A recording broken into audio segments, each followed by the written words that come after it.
So good afternoon, everybody. Welcome to Authors At. We have Professor Josh Greene from Harvard with us today, the author of Moral Tribes. I am hugely excited to have Professor Greene with us. He has been somebody whose work I've been following for years. He's been doing a lot of thinking about the genetic and biological and moral bases of a lot of our approaches to complicated philosophical questions. This is interesting in the abstract, but it's also interesting with regard to a lot of the things we're working on at Google, whether that be artificial intelligence or driverless cars, or trying to figure out how to get people comfortable with new technologies more generally. His book, we have copies in the back for people who are interested in buying a copy, and Professor Greene has agreed to stay around and sign them if you'd be interested.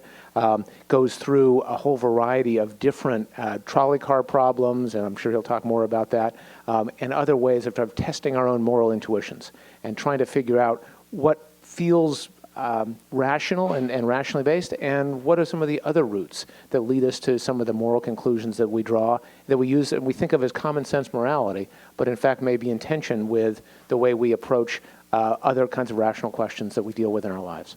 So with that, let me turn it over to Professor Greene, and he's also, he's probably going to talk for about half an hour and then leave the rest of the time open for questions, so I'd encourage you to be thinking of questions and really turn this into a conversation.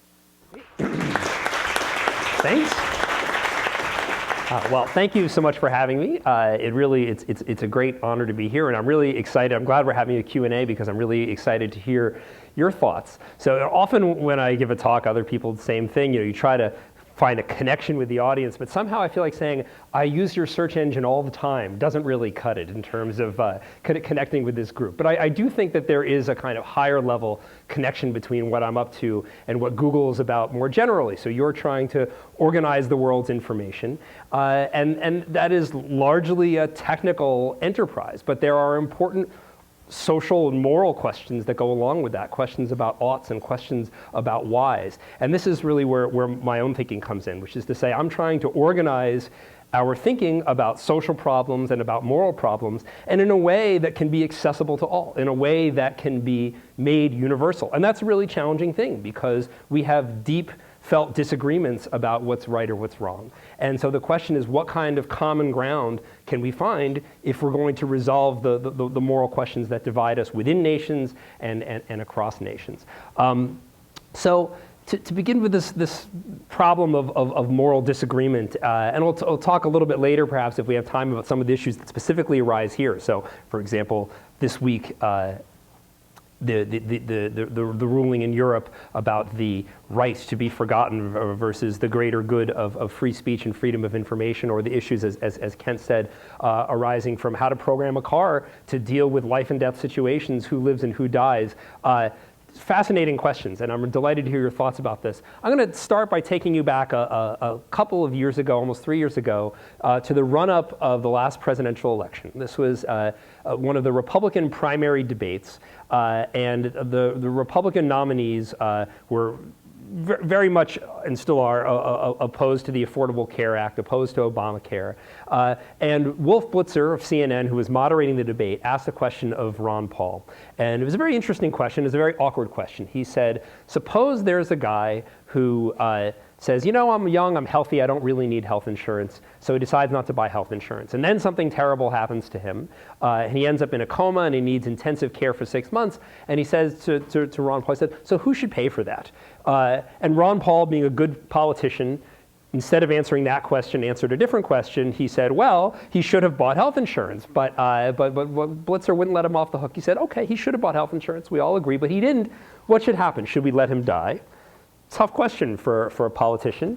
And while Paul was thinking, people in the audience at the Republican primary, some of them shouted out, yeah, let him die, right? And Paul couldn't quite bring himself to agree with them or disagree. And what he said was very interesting. He didn't say let him die. He didn't say that the government should take care of him. He said friends, family, perhaps the person's church should come to that person's rescue. And I think that illustrates a couple of interesting things about the conservative side of the political spectrum, because you see two strands there. One is a kind of individualism that is, we're not all in this together. You make your choices, you're responsible for yourself, and if you make bad choices, you make your bed, you lie in it, or grave, as the case may be. And then also a kind of what you might call tribalism, which is to say there is a collective that has an obligation to you, but it's not the larger government. It's your friends, it's your family, it's your church. Now, around the same time, bursting on the scene was my home state's Elizabeth Warren. And she came to a lot of people's attention when this video of her speaking in someone's living room went viral. And it was like the opposite of Ron Paul. And what she was responding to the idea of, people have a right to their fortunes, and the government shouldn't be taking things away, and so on and so forth. And she said, look, if you built something wonderful, you made a factory, you have a successful business, you deserve your rewards. But there's something you have to keep in mind, which is that you moved your goods to market on the roads that the rest of us paid for. And you were able to hire workers in your factory because the rest of us paid to educate them. And you were safe in your factory because of the police forces and firefighters that kept your building safe.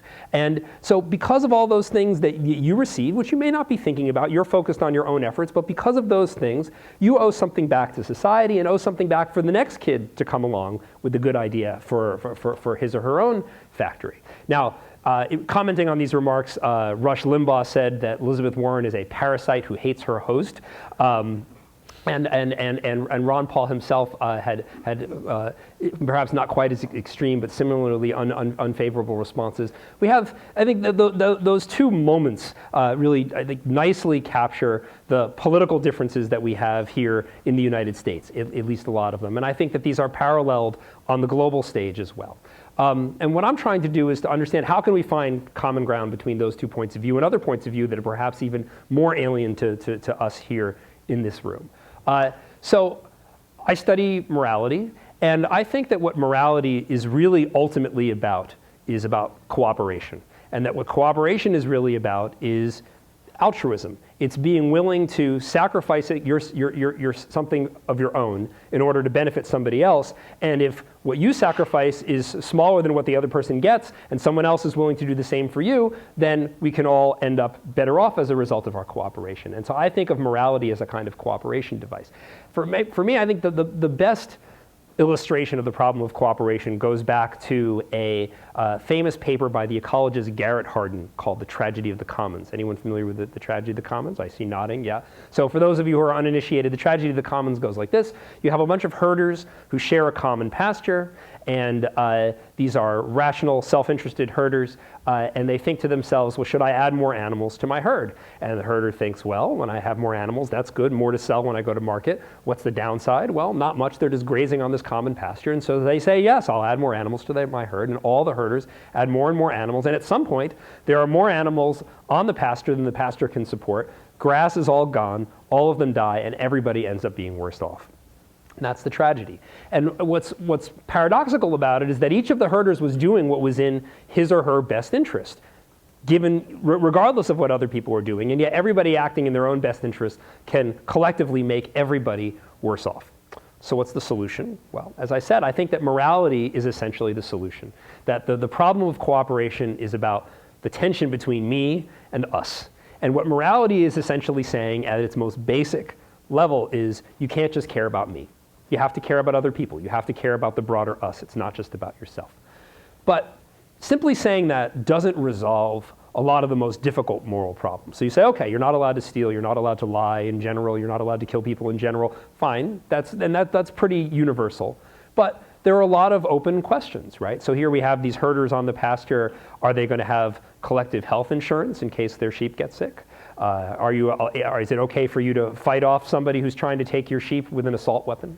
There are all kinds of questions about the terms of cooperation that don't get resolved simply by saying you can't just care about yourself. You have to be moral, you have to be social in some sense. And so this is where my sequel to Hardin's parable comes in. So now imagine that you have this large forest, and around this forest you have many different tribes of herders. And these herders are cooperative all, but they're all cooperative in different ways. So at one extreme end of the forest, you've got your communist herders, and they say not only are we going to have a common pasture, we're just going to have a common herd. Everything's going to be in common. free lunch at the Google Cafe, and that way the tension between me and us is resolved, right? At the other extreme, you have your free market capitalist herders who say not only are we not going to have common herds, we're not going to have a common pasture. We're going to privatize the pasture. We're going to divide it up into little plots, and everybody has ownership of their bit. And our cooperation will then consist not in sharing material goods, but in respecting each other's property rights. And you can imagine tribes that differ in a lot of other ways, as opposed to just being more individualist or more collectivist. Tribes are organized by different leaders. They're organized by different religions. This god over here, this holy book, this leader says, no black and white sheep together in the same enclosure. And this one says it's okay for women to be herders. And this one says it's not. Or is it okay to be a gay herder or whatever it is? All these tribes can differ in terms of the basic rules that organize their societies, more collectivist, less, more individualistic, more intrusive into people's personal lives when it comes to things like sexuality or not. So a lot of different herds with different beliefs and different values, tribes. And now imagine one hot, dry summer, this forest in the middle of this ring of different tribes burns down. And then the rains come and there's this lovely green pasture in the middle. And all of the different tribes look at that green pasture and think, hey, nice pasture, and they all move in. And the question is, what's going to happen? They're all moral in some sense, they're all cooperative in some sense, but they cooperate on different terms. And not only that, it all seems, all of their respective ways of being cooperative, of being a decent person within a society, seem intuitively obvious to them. It just seems obvious to this tribe that women should be allowed to own sheep. And it just seems obvious to this tribe over here that women should not, that that's not a fit thing for a woman to do, right? Or whatever it is. So they're all coming into this common space. This is essentially the modern world. That is, it's not, moral problems in the modern world are not simply about me versus us, about selfishness versus morality. They're about us versus them. That is, our interests versus their interests, and our values versus their values. Our system for being a cooperative people versus their system for being a cooperative people. And so, if we're going to figure out how to have a kind of organized universal morality, we have to deal with this higher order problem. And I call this, borrowing from Hardin and his Tragedy of the Commons, I call this the tragedy of common sense morality. That there are different versions of moral common sense that enable different tribes to solve their smaller tribal moral problems. But then we come together in the modern world, and now we have this larger problem, that just as a moral society on a small scale is one that allows individuals to get along and form a group, a modern moral morality, a universal morality, is going to be one that's going to have to govern those new pastures with many different tribes all living together. And in some sense, this has been the Enlightenment project for moral thinking for the last few hundred years, but the problem hasn't really been solved. And I'll try to say a little bit about why I think it's not reached a satisfactory conclusion yet. Okay, so the first idea is the distinction between these two different kinds of moral problems, the basic moral problem of me versus us, and the higher order moral problem of us versus them. Now I want to turn to a different ideas and get set of ideas and get inside the head and inside the brain and talk about two different kinds of moral thinking, and really two different kinds of thinking in general. So probably a lot of you are probably familiar with Daniel Kahneman's wonderful book, Thinking Fast and Slow. Right? So that basic framework, the idea that we have, on the one hand, intuitions, gut reactions that we can use to think about problems, and then also have a capacity for slow, deliberate reasoning. I think this is a central idea, an essential idea for understanding morality. My preferred metaphor for the fast and slow idea is like a digital SLR camera. So on the one hand, you have your automatic settings. You put the camera and you take a picture of a mountain from far away, you put it in landscape mode and point and shoot, and you've got your picture. And your camera also has a manual mode where you can adjust everything by hand. Now, it's not that one of these ways of taking photographs is inherently better or worse than the other. It's that they're good for different things, right? That your automatic settings are good for problems that the manufacturer has anticipated, right? So it does the thinking in advance, and then all you have to do is point and shoot. It's very efficient. The problem with automatic settings is that they're not very flexible, right? They're good for what they're good for and not much else. Manual mode is very flexible, but it's not very efficient. You have to twiddle with the knobs, you have to know what you're doing, right? And so the way the camera navigates this trade-off between efficiency and flexibility, which I'm sure is something that all of those of you who do any computer programming have thought a lot about, is by having these two different modes, where you've got your point and shoot and you've got your manual mode. And the human brain really has the same basic design strategy, is that we have automatic settings that are efficient but not very flexible, good most of the time but not good for everything. And then we have a manual mode, which is our capacity for deliberate reasoning that enables us to think flexibly about novel problems. So with this framework in mind, I want to go back to the original moral problem, the tragedy of the commons. So the laboratory version of the tragedy of the commons is something called the public goods game. So you bring people into the lab. Let's say you have 4 people, you give everybody $10, and then people can either keep their $10 or they can put some or all of it into a common pool. Whatever goes into the common pool gets doubled by the experimenter and then divided equally among all 4 people. Now, if you're completely selfish, what do? You keep your $10 because then you get your $10 plus you get your share of whatever other people put into the pool and got subsequently doubled by the experimenters. If you're completely us-ish, if what you care about is the total good, the total payoff, then you put all of your money in because that's what maximizes the amount that gets productively doubled. So you put people in the lab and you face them with this choice. Do you do the me thing, keep your money, or do you do the us thing and put your money into the common pool? And what we're interested in is what if anything, is the role of slow versus fast thinking in this kind of social dilemma? So you might think on the one hand, people are intuitively selfish. You think, I want my money. But then you stop and you think, well, but really I should be good to the group and put more money in.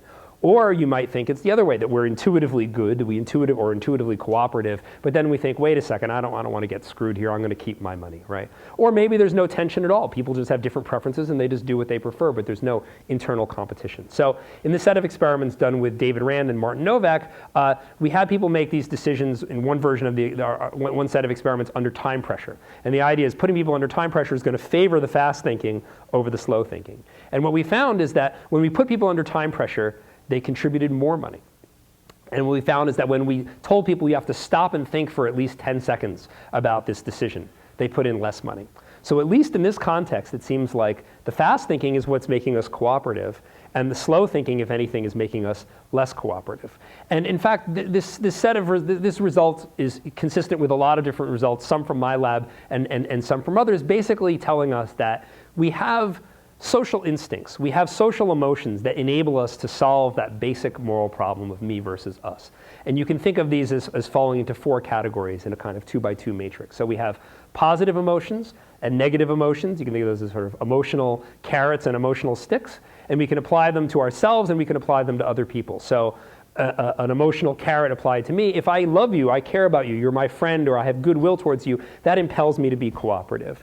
I might also think I'll feel guilty, I'll feel ashamed if I keep my money and everybody puts their money in. So it's a negative feeling that makes me be cooperative. And then I have feelings that I apply to you. If you put your money in, you'll have my gratitude. And if you don't put your money in, then you'll have my scorn and my contempt, right? And so these different kinds of social emotions enable us to be cooperative, to get in that state where people are not just thinking about me and they're putting at least some of their resources towards us.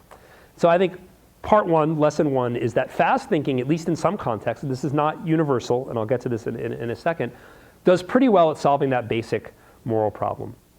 But the basic moral problem, as I said, is not the only moral problem. That's the tragedy of the commons. We also have the tragedy of common sense morality. And this is where I think our moral intuitions often go astray. That and particularly when we're dealing with modern contexts and we're dealing with people who are not in our groups, who we think of as the other, this is where things go especially badly. I think one of the most chilling demonstrations of this actually comes from your own Seth Stevens-Davidowitz, who was an economics PhD student at Harvard until not long ago. And he's analyzed Google search data and shown that in places where people are frequently, where there's high search volume for searches involving the N-word, that those are places where Obama did especially poorly in the 2008 election, and I believe in the 2012 election as well, right? That just basic animus towards a racial outgroup can have, well, I mean, you may think it's a good effect or a bad effect in that particular election, but I hope you at least agree that racial animus is not a good thing. Coming back to the tragedy of the commons and the public goods game. So we did this in our lab. Some of this was online, some of this was in Boston. Benedict Herman and colleagues have done these public goods games around the world. And they did repeated versions of the public goods game where people play, they put their money in or they don't, and then they have the opportunity to reward or punish people, the other people with whom they're playing. So if let's say you cooperated, you put your money in and somebody else didn't, you can pay $1 to the experimenter and they'll take away $3 from that person. So it's the economic equivalent of bapping somebody on the head with a stick, right? And what they found is that people play this game very differently in different places around the world. You put a bunch of strangers together in Copenhagen, let's say, and people right from the beginning, they put a lot of money in, and it stays high throughout, so they walk away with a lot of money. There are other places like Melbourne, Australia, and Chengdu in China where people put in a decent amount to begin with, and then some people punish the people who are not cooperating, and then cooperation goes up, and by the end it looks like lovely Copenhagen. And then there are other places like Athens where people don't put very much in from the beginning, and then over time people have the opportunity to punish the people. Cooperation still stays low. And they were very surprised to see what was going on here, because we think of punishment as about the cooperators punishing the non-cooperators, but in places like Athens, the non-cooperators were punishing the cooperators, right? You're giving us money, and I'm punishing you for it, right? Why would they do that? Well, they interviewed them afterwards, and they said, I don't like this game. I don't know who you are. I don't know who these people are. This whole thing, I don't like this whole thing, and I just want to let everybody know, don't mess with me. I'm not going to play your little game, right?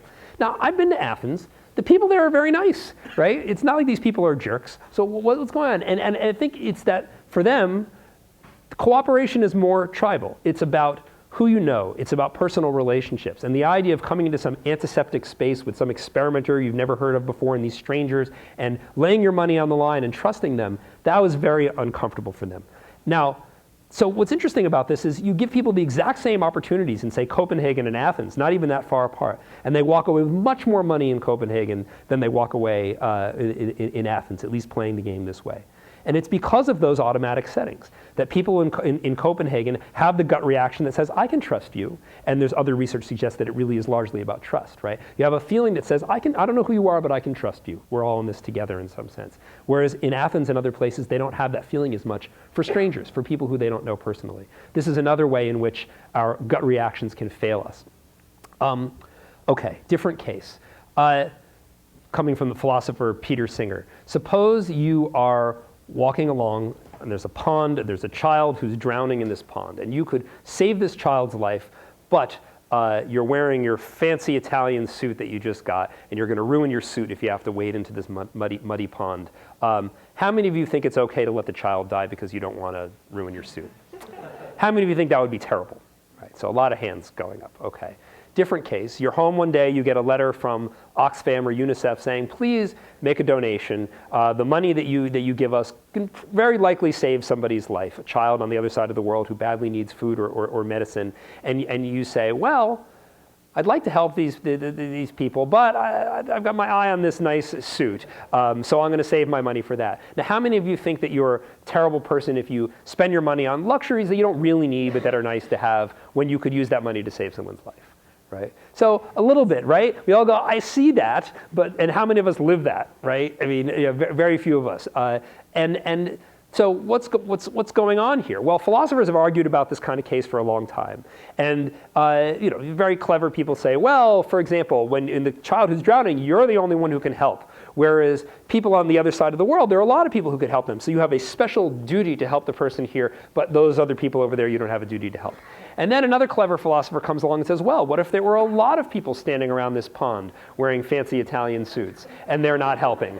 Now is it okay for you to let the child drown because other people are standing there in their suits doing nothing? It's, gosh, that doesn't sound right. And this goes on for decades.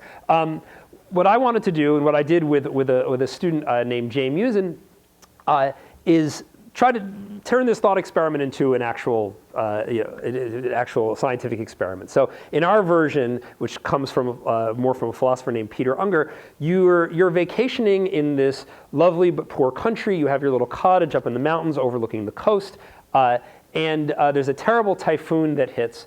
And there's devastation along the coast. There's much, unfortunately, like the situation in the Philippines not long ago. And you can help. the best thing for you to do is not to go down there yourself, but to just make a donation to, say, the Red Cross. And your internet still works in your little cottage, and you can make a donation. And we ask people, do you have an obligation to give some money to help the people down below who have been devastated by this typhoon? And most people, about I think 68% in our sample, said you have an obligation to help in that case. We gave a different group of people the following case. Same situation with the typhoon, but you're not over there, your friend is over there. Instead, you're at your computer at home, and your friend has a smartphone and is showing you everything that goes on. You can see, you can hear everything your friend sees and hears, and you can help just as much. You can make a donation to the Red Cross online just as much as your friend can. You're just farther away. Do you have an obligation to help? These people didn't see the first case. They only saw this case. About half as many people, about 34% in our sample, said you have an obligation to help, right? Seems like it's not a perfect experiment, but it's a pretty well-controlled experiment. It seems like the difference is this kind of physical distance. Just imagining that it's far away versus nearby seems to make a very big difference. Now, morally, it's pretty hard to defend that. But psychologically and biologically, it makes a lot of sense. We evolved to solve the tragedy of the commons. We evolved to solve moral problems within a tribe where we're interacting with people in person. And anyone you might help is someone who might come help you later. And anyone you might hurt or allow to die is someone whose family might be very upset, right? It makes sense that we have moral buttons that get pushed by people who are right in front of us. But wouldn't make any biological sense for us to have buttons that are pushed from the other side of the world. We didn't evolve to cooperate with statistically indeterminate strangers on the other side of the world. But today we have the capacity to save the lives of people on the other side of the world. We also have the capacity to ruin the lives of people on the other side of the world. And so the modern world gives us these opportunities for good or ill that perhaps our automatic settings are not up to. Do I have time for one more example? Yeah. So another example about thinking about helping people. So this is a brain imaging study done by Amitai Shenhav and myself, where we ask people questions about, say, you work for the Coast Guard, you're in this rescue boat and you're going to save someone who's drowning, and then you get a radio signal that says, wait, there are these people who are drowning in this other location. You could turn around and save them instead. And this, I think, may feel, in a certain sense, very much like a Google car problem, right? Do you change course and go save the 5, right? Now, you want to know, well, how many lives can I save? And what are my odds of actually saving them? So it could be 10 people, but a 50% chance of saving them. Do I let the one person go in order to save those people, right? You need to make that calculation. So we had people make these kinds of judgments while having their brains scanned.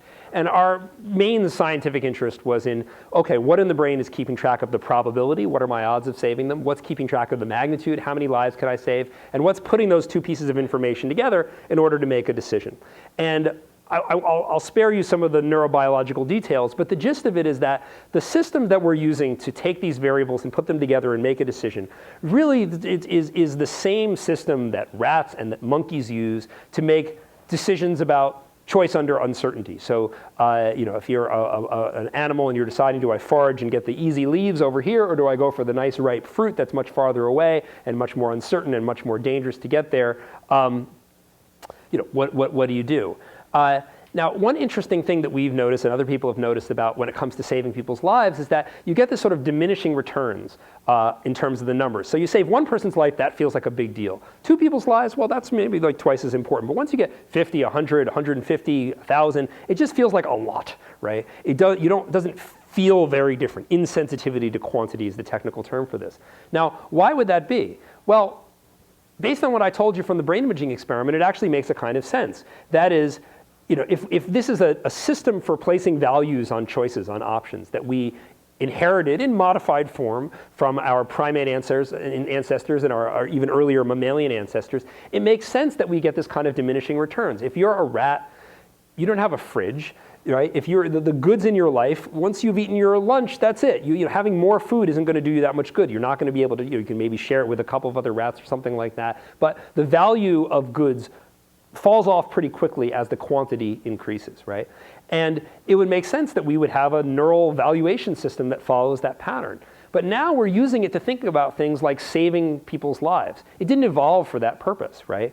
And so morally, it doesn't make sense. Why should we say the 100th life that you can save is worth any less than the first life that you can save? But at least to this system within your brain, it does make a difference. I'm like morally full. I've saved enough people, 100 lives. That's I'm done. It's not worth much more after that, right? Now, Part of you engages in this kind of thinking, and part of you, as you're doing, can chuckle at that and say, gosh, that's kind of ridiculous that we do that. And that's, I think, your fast and your slow thinking, that you have an intuitive way of thinking about these problems, and then you can step back from that with an understanding of what your brain is doing and saying, gosh, that's dumb, that doesn't really make sense. And it's not just dumb, it's consequential. The fact that we think this way can have important implications for our willingness and ability to save the lives of strangers on the other side of the world.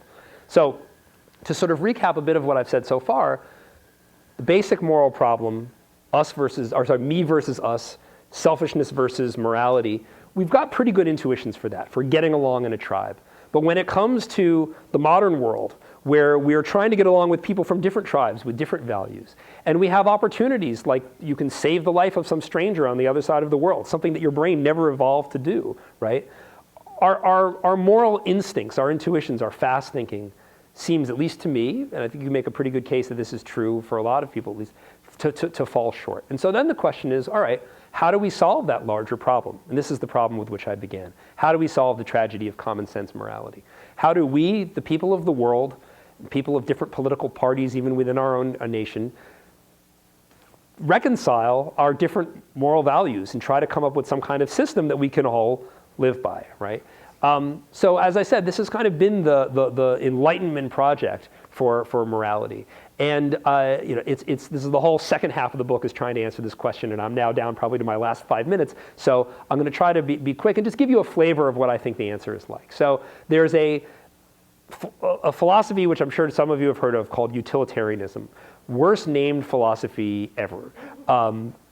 But the idea behind it actually makes a lot of sense, especially if you're thinking about the world's problems in this global kind of way. And so I'm going to first give you an example of utilitarian progress and then say how I think it got there. So Jeremy Bentham, who's the original utilitarian philosopher, wrote one of what is or may be one of the first defenses of what we now call gay rights. This was in the 18th century at a time when being gay was punishable by death. And in this passage that I love, he said, I've been tormenting myself for years to try to find a reason why it makes sense to treat being gay in this way. Because it does seem wrong to me, like it does to so many people around here. But upon the principle of utility, I can find none. And so he came to the conclusion that maybe being gay is not so bad. And this was in the end of the 18th century.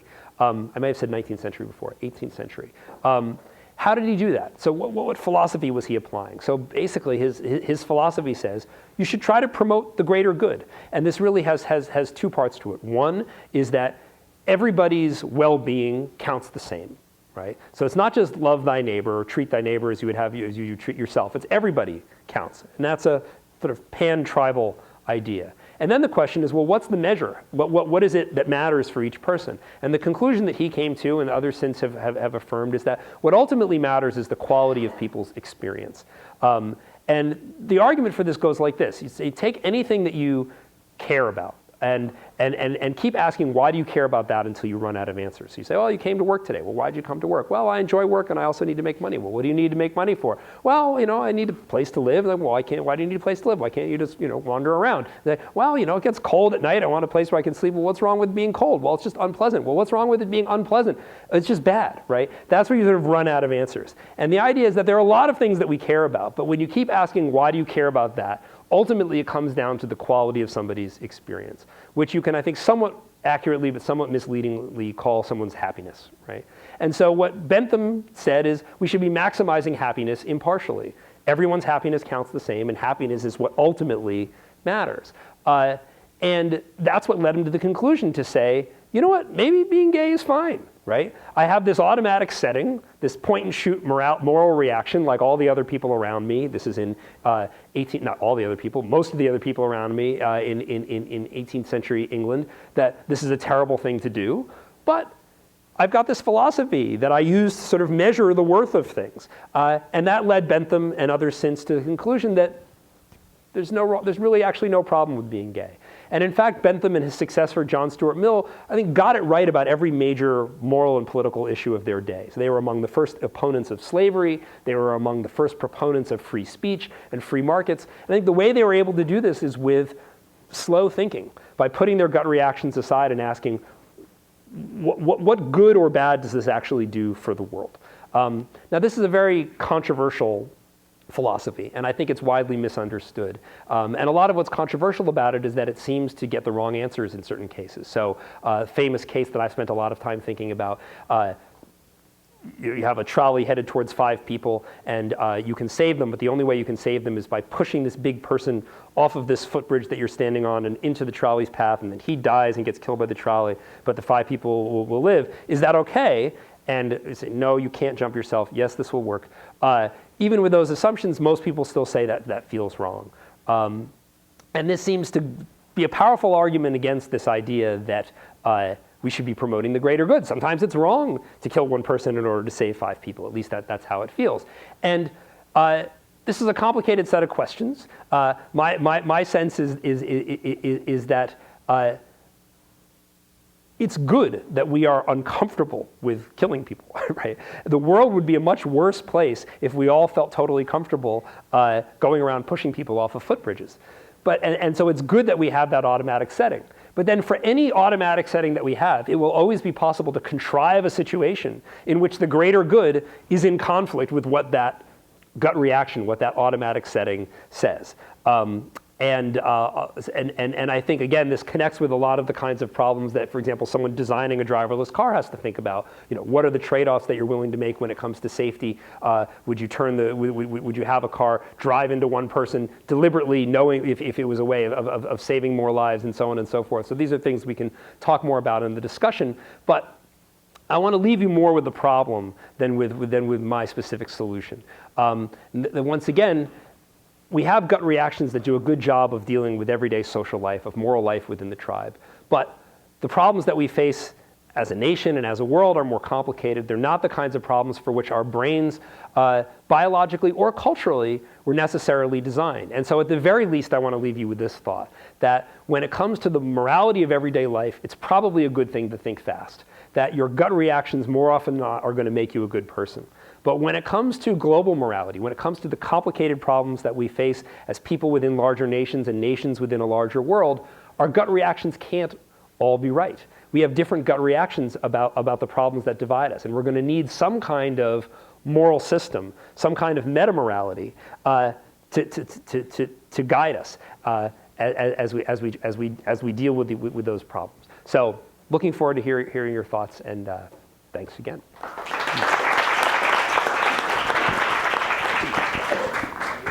I'll take your last point, that like, how do we get to that meta-morality? Right. And I think even that seems like a huge concession for some people, saying like, look, obviously what you have isn't scalable. For me, when I always struggle with this in the public policy conversation, it's like, just because this makes you uncomfortable, not sufficient for a nation of 330 million people. Right.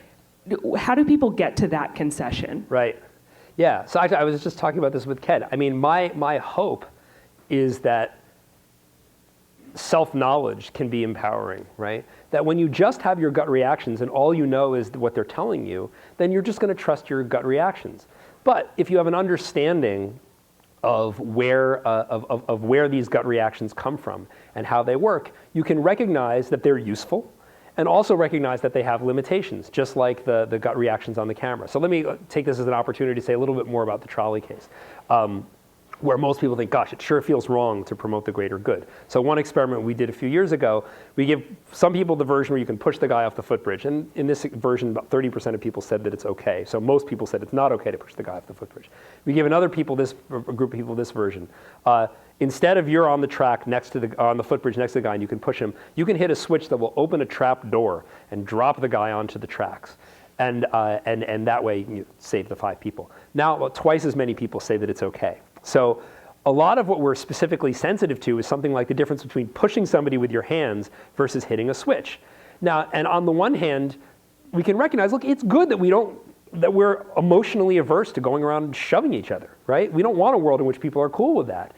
But at the same time, we don't want that to be an obstacle to the greater good in the long run. And you know, it's a fanciful kind of case in the trolley case they gave you, but these things really matter when it comes to medical ethics. When it comes to something like abortion or physician-assisted suicide, you know, there are many people. The American Medical Association's stance is that if it feels like the footbridge case, essentially, if it's intentional and it's active, then a physician is not allowed to end someone's life even if they want to, because that feels like shoving somebody off the footbridge. Whereas you can withhold treatment, right? Or you can give somebody pain medication to ease their pain, knowing that it will kill them. So it's a kind of side effect, right?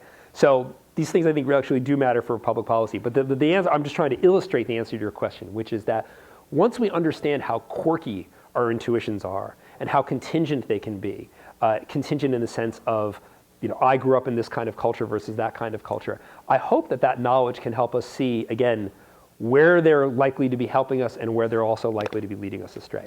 So, but for like any individual, how do we get them there? Well, I mean, you know, this is essentially what I try to do as a scientist and a teacher, right? Is that, you know, I mean, so I teach classes, write books, give talks like this.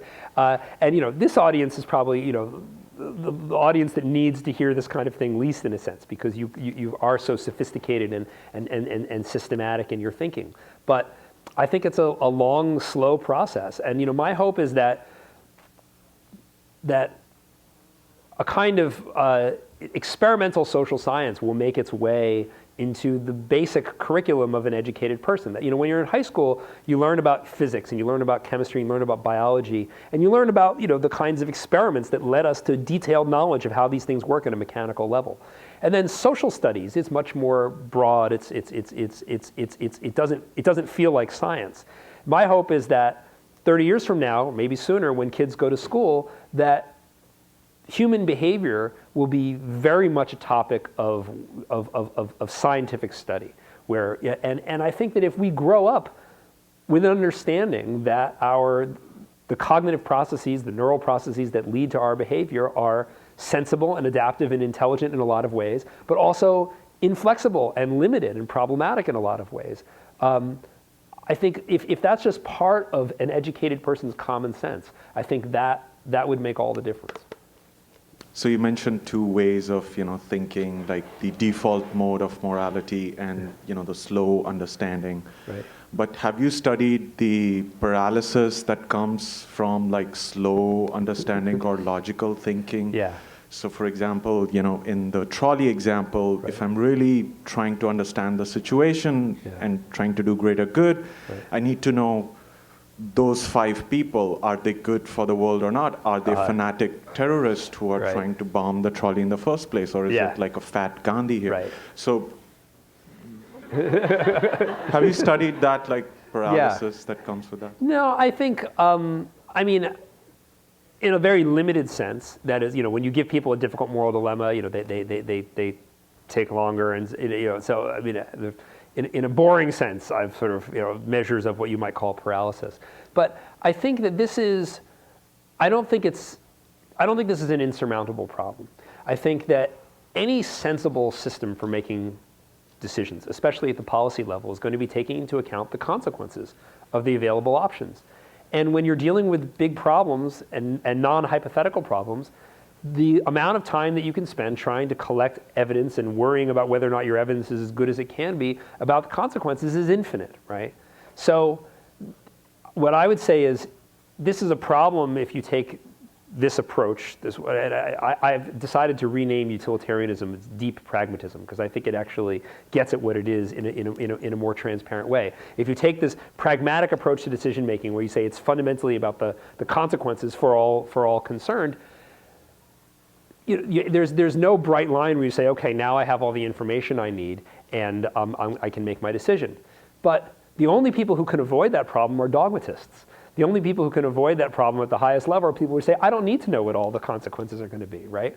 So some people think of it as a fault of deep pragmatism, as I'll call it, that it requires this impossible information gathering exercise. But I think it's a virtue because it requires it explicitly, because it makes the difficulty and the complexity of the problem in the foreground instead of in the background, where, you know, instead of trying to have a simple principle that you just live by, but that ignores the consequences. You say, look, these are difficult problems. And it leads to a kind of humility as well, because you know that no matter how hard you've studied the problem, there are always going to be things that you haven't accounted for. So I think it's just the reality of a complex world that gives us that problem, and anyone who thinks that they can do away with it is just selling you a bill of goods. Over the centuries, we've had a gradual progress in what I see as the expansion of the scope of what we consider to be people. Yeah. That it was progress when Irishmen were acknowledged to be people. Right. Black people, women, now gays are just beginning to be acknowledged as people, Right. Worthy of treating the same as anyone else. Right. Does that judgment occur in the fast system, and what promotes people expanding their scope of who is considered people? Right. So I think it starts out slow and ends up fast. That is, it takes someone like Jeremy Bentham to say, why shouldn't gays have the same rights as everybody else when it comes to their personal lives? Or it takes someone like John Stuart Mill or his wife Harriet Taylor Mill to say, why shouldn't women have the same political freedoms and education as everybody else? And both of them, Bentham on gays, I mean, he kept his work private, but the people who first come out with these ideas, they're viewed as crazy, right? But there are a few people who say, you've got a point there, right? And then as more people, this is what historians call this, sort of, the term someone's called is a moral cascade, right? It starts with a small number of people who have this crazy idea, right? And then a larger and larger and larger circle of people take it seriously. And the more people take it seriously, the less of a moral adventurer you have to be to join the club. And so over time, what happens is it starts out as a kind of theoretical argument. Why shouldn't we be giving money to poor people on the other side of the world, right? Which seems crazy. Why shouldn't? And then, as these ideas gain currency, and as you become, as people are sort of immersed in them, it becomes just part of their common sense. I mean, I remember, seeing in my own lifetime attitudes towards gays. So when high school or whatever, it's common for people to, call someone a fag as just a general expletive or whatever. It was not a gay-friendly environment. Now I'm over that. I shudder to think what kind of emotional residual I may have from that time period.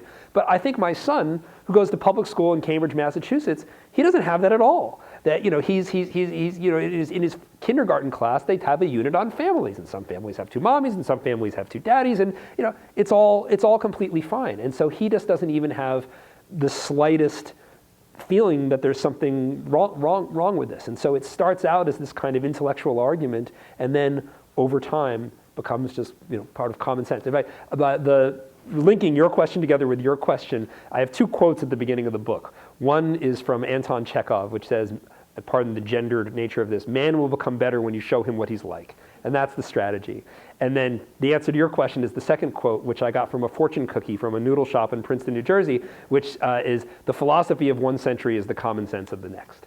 And that's sort of, I think, a good summary of the answer to those two questions.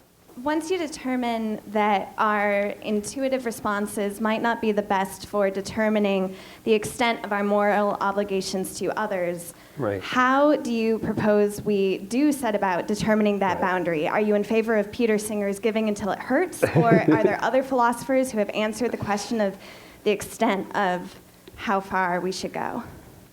So the short answer is I agree with Peter Singer.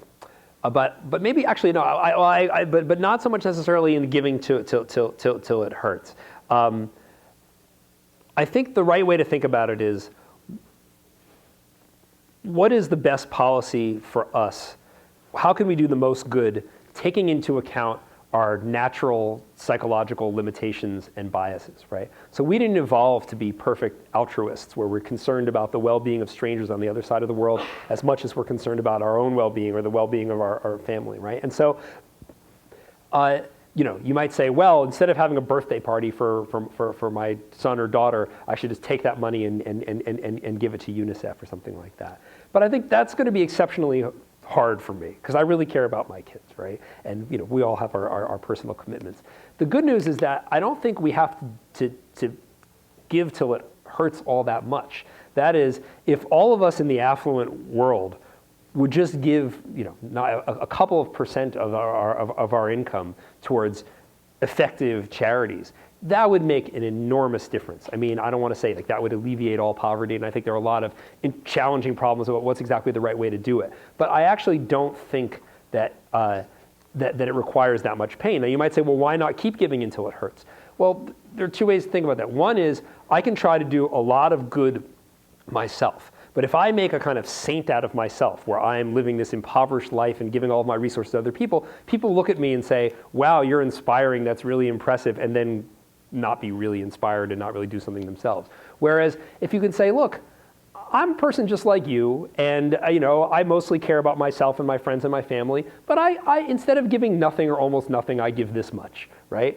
And someone else can look at that and say, you know what, I could do the same thing. And so in the long run, I actually think that promoting a sustainable culture of altruism is probably a better strategy than trying to be a hero. Being a hero, you give more now, but it doesn't light the fire that can get things going more broadly. So I think if you, to put the answer another way, I think if you think in the long run and think about how sort of human cultural dynamics works, giving till it really hurts, I mean, you can do a lot of good now, but I don't think that that's going to be the long run answer. I think the long run answer is everybody just willing to care a little bit more. Round of applause for Professor Josh Greene. Thank you very much.